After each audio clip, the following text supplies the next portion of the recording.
Video को like करके आगे शेयर ज़रूर कर देना। तवाफ़ कर रहे होते हैं वो वहाँ खड़े होकर के नमाज पढ़ते हैं, लोग उनको धक्का भी देते हैं, ढकेल भी देते हैं। कुछ लोगों को तो नमाज की हालत में ही जो है वो हटा दिया जाता है, वहाँ बिल्कुल नहीं पढ़ें। पीछे का मतलब यह है कि पीछे पीछे आपको जहाँ आप इत्मीनान से खड़े होकर के नमाज पढ़ सकते हैं वहाँ पढ़ें। और अगर पीछे इतनी भीड़ हो कि आपको जगह ना मिले तो कोई लाजिम नहीं है, फ़र्ज़ नहीं है, वाजिब नहीं है कि आप मकाम इब्राहिम के पीछे ही पढ़ें, सुन्नत है। आपको अगर वहाँ जगह नहीं मिलती तो वहाँ की ज़बरदस्ती घुसने की या परेशान होने की ज़रूरत नहीं है। आपको पूरे हरम में जहाँ भी जगह मिले वहाँ पर आप तवाफ़ की नमाज अदा कर सकते हैं। फिर वो दुआ जो हमने आपको बताई थी कि आका अलैहिस्सलाम ने मकाम इब्राहिम की जो दुआ तालीम फरमाई कि अगर जो इस दुआ को पढ़ लेगा वो ना चाहे भी तो अल्लाह उसे माला माल कर देगा, दौलतमंद कर देगा। अल्लाहुम्मा इन्नका ताअलमु सिर्री व अलानियती, कल पूरी दुआ मैंने आपको पढ़ के सुनाई। वो दुआ अगर आप चाहें तो पढ़ें, अगर बगैर देखे नहीं पढ़ सकते देख करके पढ़ें, उसकी बरकतें हासिल करें। फिर उसके बाद दुआ करें, खूब कसरत से दुआ करें, गिड़गिड़ा कर दुआ करें कि दुआ की कबूलियत का वक्त है। फिर उसके बाद जमज़म पी लें, जैसे कि कल आपने सुना।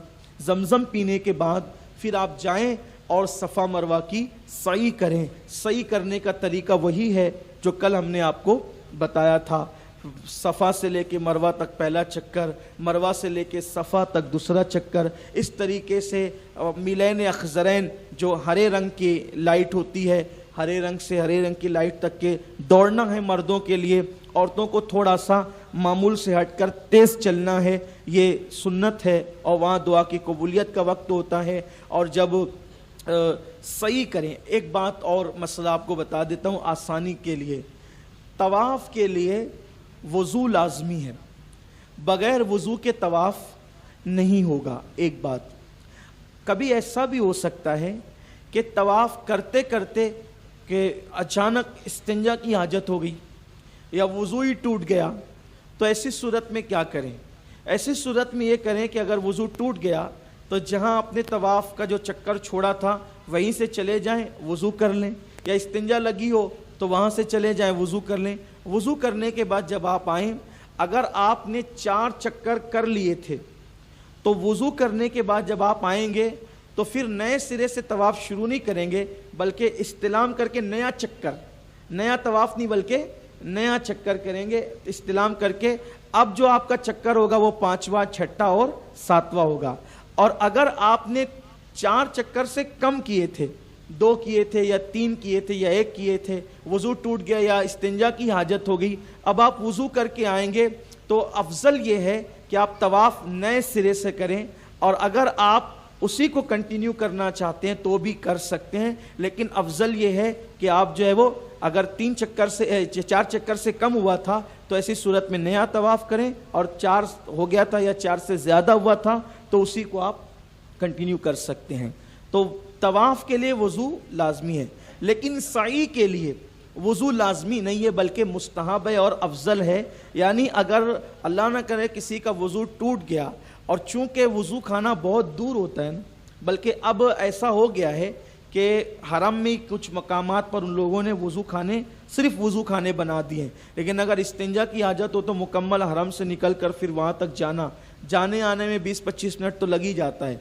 तो लेकिन अगर वज़ू करना चाहें तो जगह जगह पर अब उन लोगों ने वज़ू खाने बना दिए हैं और वहाँ पर आप वज़ू कर सकते हैं। पहले ये था कि हरम से बाहर निकल के वज़ू के लिए भी जाना पड़ता था, अब अल्हम्दुलिल्लाह सहूलत पर सहूलत होती जा रही है। तो मुस्तहब है कि बग़ैर वज़ू, मुस्तहब है कि वज़ू के साथ सही करें, लेकिन अगर वज़ू टूट गया है तो बग़ैर वज़ू के भी सही की जा सकती है, लेकिन अफजल ये है कि वज़ू के साथ करें, इसकी बरकतें और इसका अज्र ज़्यादा हैं।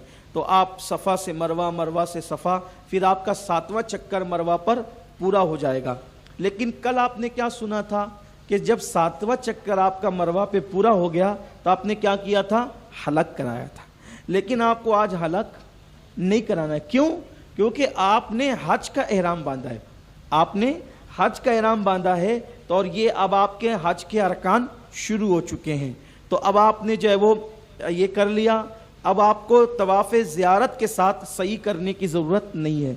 लेकिन वो लोग जिन लोगों ने एहराम बांधने के बाद नफली तवाफ़ किया اور انہوں نے صحیح نہیں کی تو ان کو طواف زیارت کے ساتھ صحیح کرنا لازمی ہے. ٹھیک ہے. اب جو لوگ احرام باندھنے کے بعد اگر صرف طواف کرنا چاہتے ہیں تو وہ حضرات رمل اور استباء نہیں کریں گے. احرام کی حالت میں بھی یعنی اس طریقے سے کپڑا نکال کے وہ کندھے پہ ڈال کر نہیں کریں گے, کیونکہ اگر ان کو صحیح نہیں کرنا ہے تو ایسی صورت میں وہ اسی طریقے سے کندھے ڈھک کر کے طواف کریں گے. ٹھیک ہے. طواف ہو گیا, صحیح ہو گئی. اب آپ کا انتظار ہے حج کے ایام کا.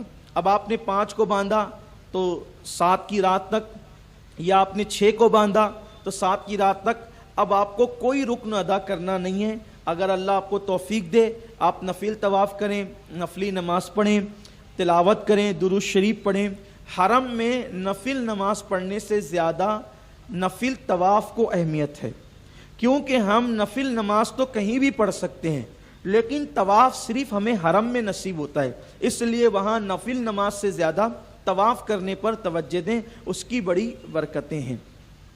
اب 7 ذی الحجہ آ گئی تو عام طور پر ٹور والے اور کمیٹی والے یہی کرتے ہیں کہ حاجیوں کی سہولت کے لیے وہ 7 کی رات میں ہی ان کو منی لے کر چلے جاتے ہیں. حالانکہ سنت کیا ہے؟ سنت یہ ہے کہ حج 8 ذی الحجہ سے شروع ہوتا ہے. ٹھیک ہے. اور 8 تاریخ کو ہم کو ظہر سے پہلے پہلے منی پہنچنا یہ سنت ہے. 8 تاریخ کو ظہر سے پہلے پہلے منی پہنچنا سنت ہے.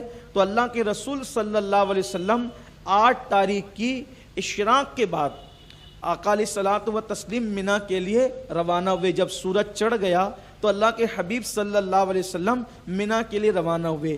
تو آپ لوگ کیا کرتے ہیں؟ نہیں ہم صبح ہی جائیں گے, ہم رات کو نہیں جائیں گے, خلاف سنت ہے. تو ایسی صورت میں ایک سنت کو پانے کے لیے آپ پریشان ہوتے ہیں. پریشان اس لیے ہوتے ہیں کہ اگر وہ صبح کو بس میں آپ کو لے جاتے ہیں تو ٹریفک میں آپ پریشان ہو جائیں گے, تو وہ آپ کی سہولت چاہتے ہیں. اگر بہت اچھی بات ہے, ایک سنت پر عمل کرنے کا ثواب 100 شہیدوں کے برابر ملتا ہے, کوئی معمولی بات نہیں ہے. اگر آپ پیدل حج کریں تو ایسی صورت میں آپ پھر 8 کو صبح کے بعد ہی جائیں.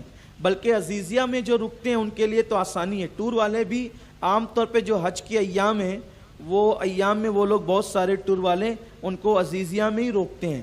تو عزیزیہ والوں کے لیے منی قریب ہوتا ہے, بلکہ بہت قریب ہوتا ہے, وہ پیدل چل کے بھی جا سکتے ہیں. اور میں تو یہ مشورہ دیتا ہوں کہ اگر اللہ نے قوت اور طاقت دی ہے تو پیدل جانا چاہیے, کیونکہ ایک قدم پر حج کے لیے جو پیدل جاتا ہے ایک قدم پر 700 کروڑ نیکیاں ملتی ہے. کتنی؟ 700 کروڑ نیکیاں. الحمدللہ تحدیث نعمت کے لیے جب میں حج کے لیے گیا تھا تو اس وقت میری عمر 20 سال کی تھی, اور الحمدللہ تعالی ہم نے پیدل ہی حج کیا تھا. اور یہ میری خوش نصیبی تھی کہ حج کی سعادت بڑے بڑے بزرگوں کے ساتھ جو ہے وہ اللہ تعالیٰ نے نصیب فرمائی. جس قافلے میں میں شریک تھا اس میں حضور مفکر اسلام علامہ قمرالزمان خان صاحب اعظمی بھی تھے, حضور امیر سنی دعوت اسلامی بھی تھے, بلبل باغ مدینہ